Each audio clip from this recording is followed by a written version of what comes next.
Kita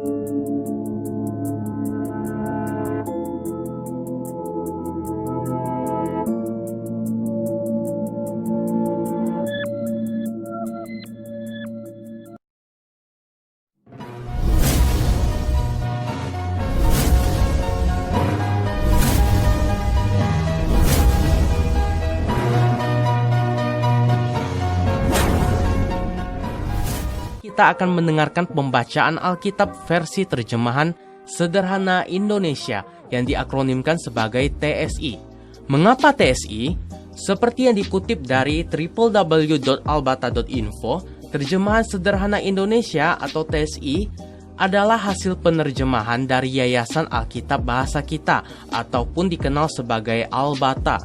Albata hadir dengan visi meningkatkan pemahaman firman Tuhan, supaya para pembaca dan pendengar dapat mengalami pembaruan hidup. Oleh karena itu, kehadiran Albata tidak bermaksud untuk menggantikan Alkitab yang ada, melainkan untuk meningkatkan pemahaman akan firman Tuhan. Tanpa basa-basi lagi, ayo kita dengarkan pembacaan firman Tuhan pada hari ini. Shalom, salam damai sejahtera dari Allah Bapa, Putra, dan Roh Kudus untuk saudara-saudari semuanya. Pembacaan firman Tuhan dalam terjemahan sederhana Indonesia edisi 2.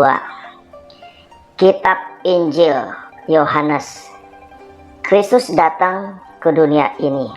Ayat 1.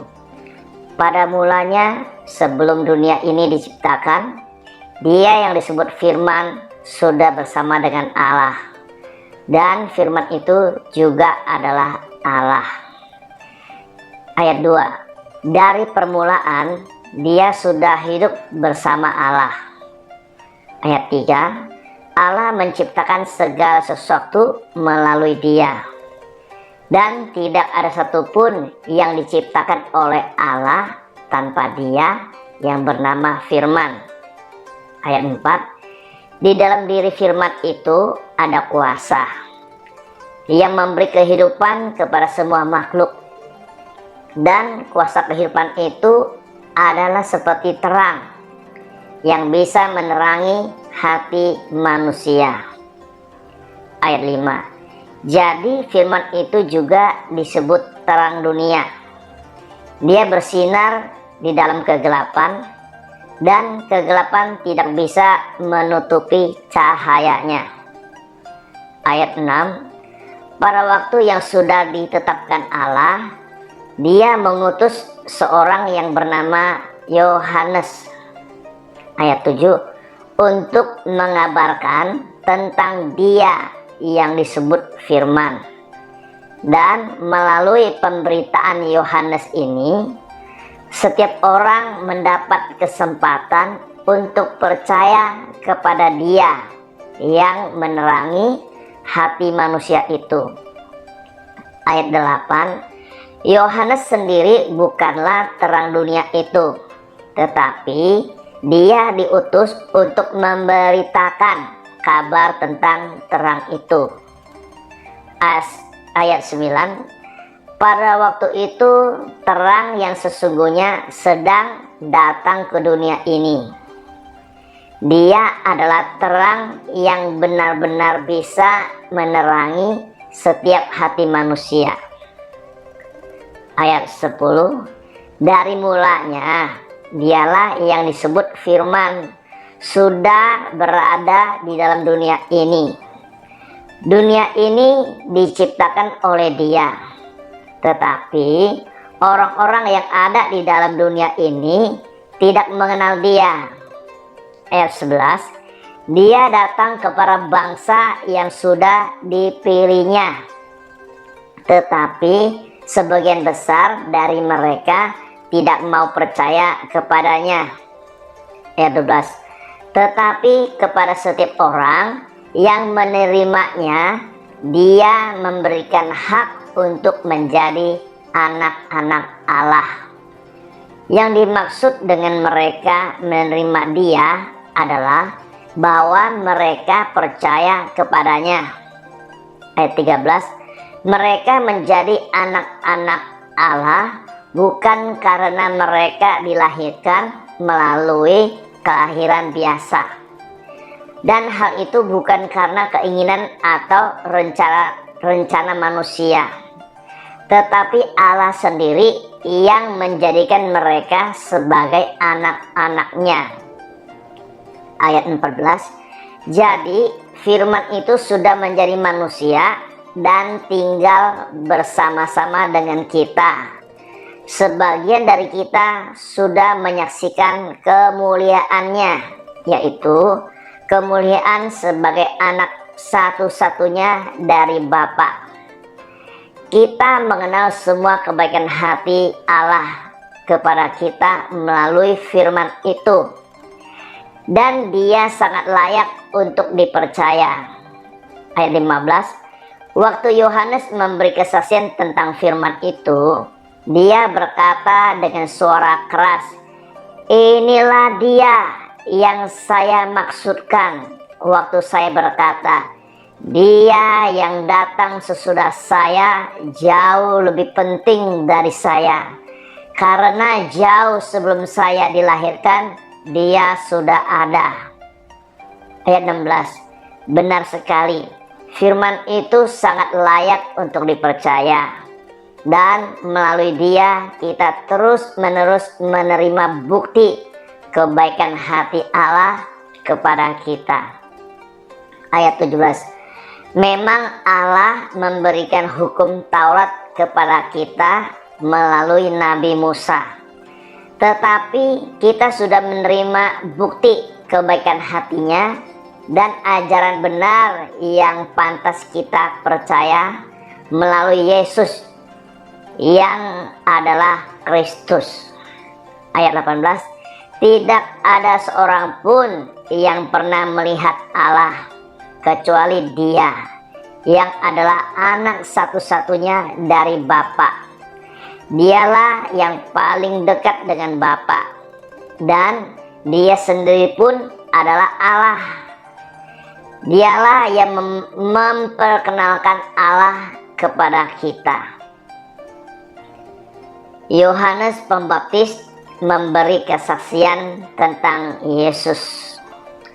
Ayat 19, ketika Yohanes sedang bersaksi tentang Yesus, para pemimpin Yahudi dari Yerusalem menyuruh beberapa imam dan pelayan-pelayan dari keturunan Lewi untuk bertanya kepada Dia, "Tugasmu sebagai apa?" Ayat 20, dengan terus terang Yohanes mengaku, "Saya bukanlah Kristus." Ayat 21, lalu mereka bertanya kepadanya, "Kalau begitu tugasmu sebagai apa? Apakah kamu pengganti Nabi Elia yang dinubuatkan itu?" Dan Yohanes menjawab, "Bukan." Mereka bertanya lagi, "Apakah kamu nabi yang sudah dinubuatkan untuk menggantikan Musa?" Dia menjawab, "Bukan." Ayat 22, lalu mereka bertanya lagi kepada dia, "Jadi sebenarnya tugasmu sebagai apa? Tolong jawab, supaya kami bisa menyampaikan jawabanmu kepada mereka yang menyuruh kami datang kepadamu. Kamu berkata apa tentang dirimu sendiri?" Ayat 23, jawab Yohanes, "Saya ini adalah orang yang sudah disebutkan oleh Nabi Yesaya waktu dia berkata, nanti akan ada orang yang berseru-seru di padang gurun seperti ini, marilah kita bersiap-siap untuk bertemu dengan Tuhan." Ayat 24, sebagian dari mereka yang disuruh datang menemui Yohanes itu adalah dari kelompok agama Yahudi yang disebut Farisi. Ayat 25, lalu mereka berkata kepada Yohanes, "Kamu sudah mengatakan bahwa kamu bukan Kristus, bukan pengganti Elia, dan juga bukan nabi yang dinubuatkan itu. Jadi kenapa kamu membaptis orang?"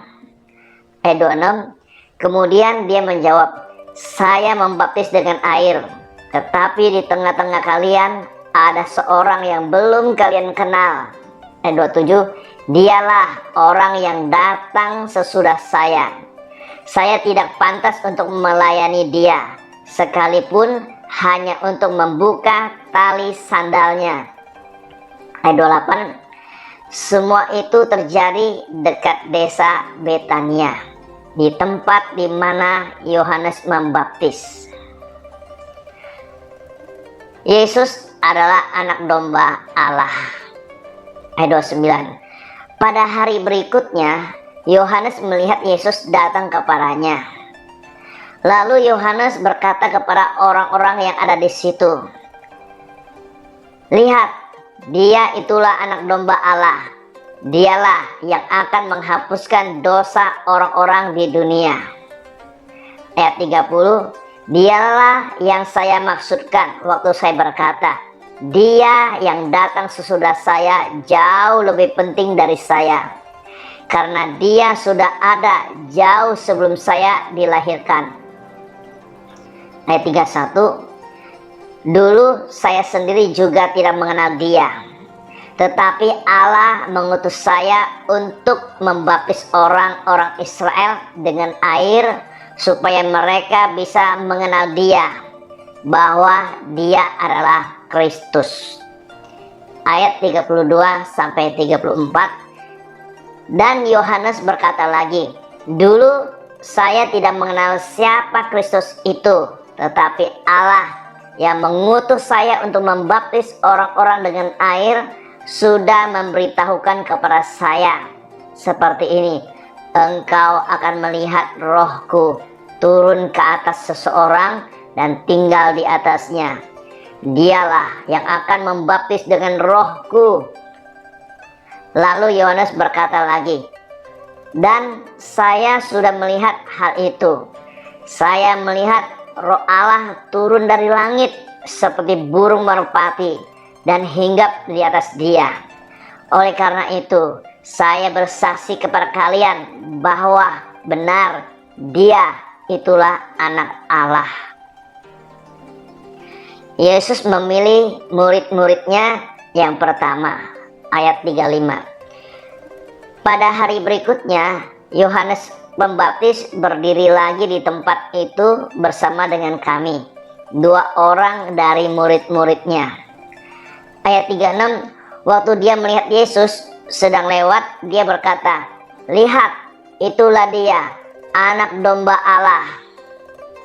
Ayat 37, dan waktu kami mendengar dia berkata begitu, kami berdua langsung mengikuti Yesus dari belakang.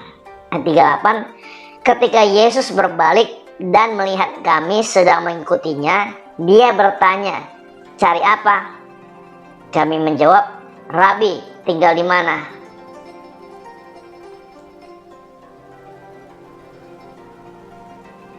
Ayat 39, lalu dia menjawab, ikut saja dan kalian sendiri akan lihat. Lalu kami mengikuti dia dan melihat dia di mana dia tinggal. Dan mulai hari itu, kira-kira jam 4 sore, kami tinggal bersama-sama dengan dia. Ayat 40-42. Nama teman saya tersebut yang mendengar perkataan Yohanes itu kemudian juga mengikut Yesus adalah Andreas. Dia mempunyai saudara bernama Simon. Lalu Andreas segera mencari saudaranya dan berkata kepadanya, kami sudah bertemu dengan Mesias. Mesias itu artinya Kristus. Lalu Andreas membawa Simon kepada Yesus. Waktu Yesus melihat Simon, dia berkata kepadanya, namamu adalah Simon, anak Yohanes. Tetapi aku memberikan nama yang baru kepadamu, yaitu Kefas. Dalam kurung, Kefas dalam bahasa Ibrani mempunyai arti yang sama dengan kata Petrus yang berasal dari bahasa Yunani. Arti kedua kata itu adalah batu besar. Kurung tutup. Karena itu Simon sering disebut Petrus. Ayat 43. Hari berikutnya Yesus memutuskan untuk berangkat ke daerah Galilea. Di sana dia bertemu dengan Filipus. Lalu berkata kepadanya, Mari ikutlah aku. Ayat 44. Filipus itu berasal dari kota Betsaida.